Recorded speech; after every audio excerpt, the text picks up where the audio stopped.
සියලු විස්තර හෙළිවේ. පොළොව පුරා ඇති ඒකාකාරී රවුම් සලකුණු දෙස පීටර් බලා සිටියේ පුදුමයෙනි.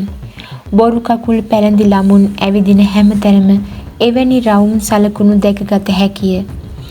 මෙතෙක් දිනක් හරස්පද ප්‍රහෙලිකාවක්ව තිබූ පරීක්ෂණයේ වැදගත්ම ගැටලුවක් විසඳී හමාරය.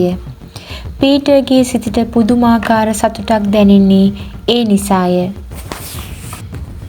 ඒ කියන්නේ හොරා බොරු කකුල්කාරයෙක්. මිනිහා බොරු කකුල් දෙකක් දාගෙන තාප්පෙන් පනින්න ඇති. ඉක්මනට කොලින් හම්බ වෙලා මේ ආරංචිය කියන්න ඕන. පීටර් හනිහනික කොලින් සොයා දුවගෙන ගියේය. ඔහු බලා සිටියේ නොයිවසිල්ලෙනි. කොලින්, මම හරිම වැදගත් දෙයක් හොයාගත්තා. පොළව පුරාම තියෙන රවුම් සලකුණු මොනවද කියලා මම හොයාගත්තා. ඒවා මිනිහෙකුගේ බොරු කකුලක සලකුණු නෙවෙයි. එහෙනම් මොනවද ඒ සලකුණු? කොලින් ඇසුවේ පුදුමේනි. සර්කස් එකේ ඉන්න බොරු කකුල්කාරයෝ දාන බොරු කකුල් වලින් දන්නවද කොලින්? හොරා බොරු කකුල්කාරයෙක්. උස තාප්පෙන් පනින්න මිනිහා බොරු කකුල් දෙකක් උපකාර කරගෙන. ඒක හරිම පුදුම උපක්‍රමයක්.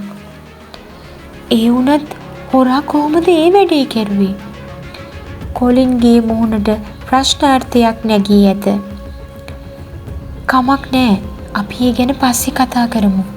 පීටර්, මට නම් දැන් හරිම මහන්සියි. අපි දැන්වත් ගෙදර යමුද? මටත් හරිම මහන්සියි.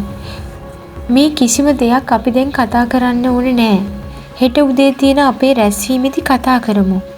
හැමෝටම හෙට රැස්වීමට නොවර්ධවාම එන්න කියලා මම ජැනට් අතේ පණිවිඩය යවන්නම්. බොරු කකුල්කාරයා තාප්පෙන් පැන්නේ කොහොමද කියලා හෙට සාකච්ඡා කරන්න පුළුවන්.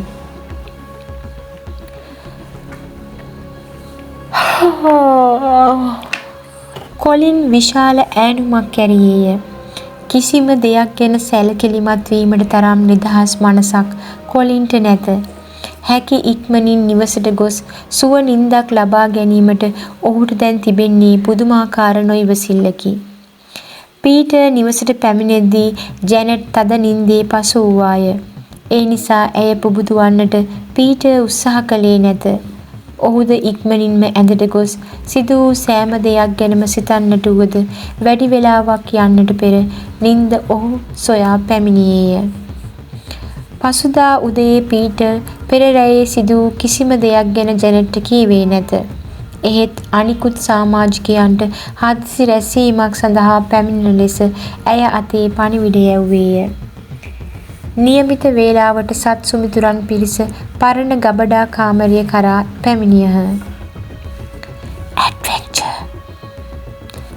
වැඩිපුර වේලාවක් නිදා ගැනීම නිසා කොලින් පැමිණෙන විට මදක් ප්‍රමාද වී තිබිනි. ඊයේ රෑ මොකද වුනේ? ඔයාලට මුතුමාලේ හම්බ වුණාද? ඇත්තටම කවුද හොරා? පැට් ප්‍රශ්න වැලක්ම යොමු කළේ පුදුමාකාර උනන්දුවකිනි. පීටර් ඇයට මෙසේ කීවේය. අපිට මුතුමාලි නම් හොයාගන්න බැරි වුණා. හැබැයි ගොඩාක් වැදගත් දේවල් හොයාගත්තා. ඒ සැනින්ම කොලින් මෙසේ ඇසුවේය. පීටර්, ඔයාට තාමත් නිදිමතද? මට නම් පෙනෙන්නේ ඒ වගේ. පීටර්, මොකද වුනේ කියලා අපිට කියන්නකෝ. ඇයි පරක්කු කරන්නේ? ජෝර්ජ්ගේ කටහඬද නොයිවසිලිමත්ය. එන්න, අපි ඉස්සර වෙලාම වන ලැබ තියෙන තැනට යමු. හොරා තාප්පෙන් පැන්නේ කොහොමද කියලා මම ඊට පස්සේ පැහැදිලි කරලා දෙන්නම්. පීටර් උනන්දුවෙන් කීවේය. ගැටලුව ටිකෙන් ටික විසඳීමට ලැබීම පිළිබඳව ඔහුගේ සිතට දැනෙන්නේ උද්දාමයකි. එතනට යන්නේ මොකටද? ඔයාට දැන්මම ඒ ගැන කියන්න පුළුවන්නේ. ජැනට් දුකින් කීවාය. වැදගත් දෙයක් දැන ගැනීමට මෙතරම් පමාවීම ඇගේ සිතට කලකිරීමක් ගෙන දේ. නෑ, අපි වන ලැබ ළඟට යන්නම ඕනෑ.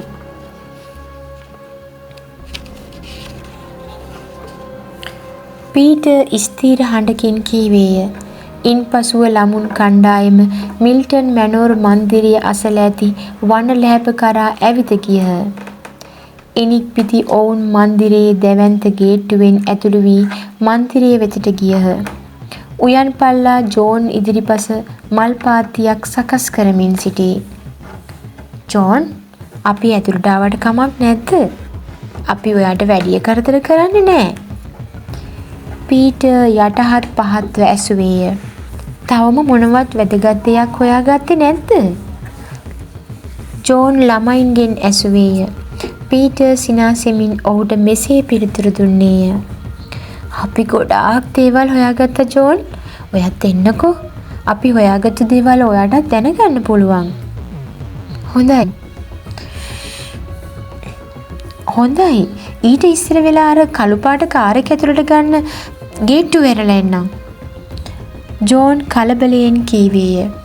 විශාල කළු පැහැති මෝටර් රථයක් ගේට්ටුවට පිටතින් නවතා තිබෙන ආකාරය ළමුන්ට පෙනේ. ටික වේලාවකට පසුව හොරා තාප්පෙන් පැනගත් ස්ථානය කරා ළමුන් පිරිස පැමිණියහ. පීටර් කතා කරන්නට වූයේ ඉන්පසුවයි. දැන් හැමදෙනාම අහගන්නකෝ. ඇත්තටම සිද්ධ වුණේ මොකක්ද කියලා මම විස්තර කරන්නම්. මේ හොරා බොරු කකුල්කාරයෙක් කියලා මම ස්ථීර විදිහටම කියනවා. හොරා ඉස්සර වෙලාම තාප්පේ ළඟට ඇවිත් එයාගේ බොරු කකුල් දෙක දමා ගත්තා. ඊට පස්සේ තාප්පේ ළඟට ඇවිත් තාප්පෙට ගොඩ වුණා. ඊට පස්සේ ආයෙමත් බොරු කකුල් දෙක දමාගෙන තාප්පේ මෙහාට පැන්නා. අන්න ඒ නිසයි තාප්පේ දෙපැත්තෙම පොළවේ රවුම් සලකුණු තියෙන්නේ. ඉතින් ඊට පස්සේ මොකද වුනේ? ජැනට්ගේ දැස පුදුමයෙන් මහත් වී තිබේ. ඊට පස්සේ හොරා මිල්ටන් මැනෝරි මන්දිරයට ගිහින් මුතුමාලේ හොරකම් කෙරුවා. ඊට පස්සේ ආයෙමත් බොරු කකුල් දමාගෙන තාප්පෙට ගොඩ වෙලා මෙහා පැත්තට පැන්නා. දෙවියනේ, එහෙම දෙයක්ද වෙලා තියෙන්නේ? පැට් පුදුමයෙන් බෙරිහන් දුන්නාය. ඔව්, මිනිහා තාප්පෙට ගොඩ වුණාට පස්සේ තොප්පිය ගහ උඩ රැඳුණා. ඒ වුණාට ඉක්මනට යන්න ඕන හින්දා එයා තොප්පිය ගන්න හිතුවේ නෑ. මේස් එක තාප්පේ වැදලා ඉරුණා. මිනිහා ඒකත් ගණන් ගත්තේ නෑ. හොරා ඉක්මනට තාප්පෙන් පැනලා යන්න ගියා. පීටර්, ඔයා කියපු හැම දෙයක්ම අපි අහගෙන හිටියා. ඒ වුණත් අපි දකින්නකොට හොරා ළඟ බොරු කකුල් දෙකක් තිබුණේ නැහැනේ. ඇත්තටම ඒවට මොකද වුනේ?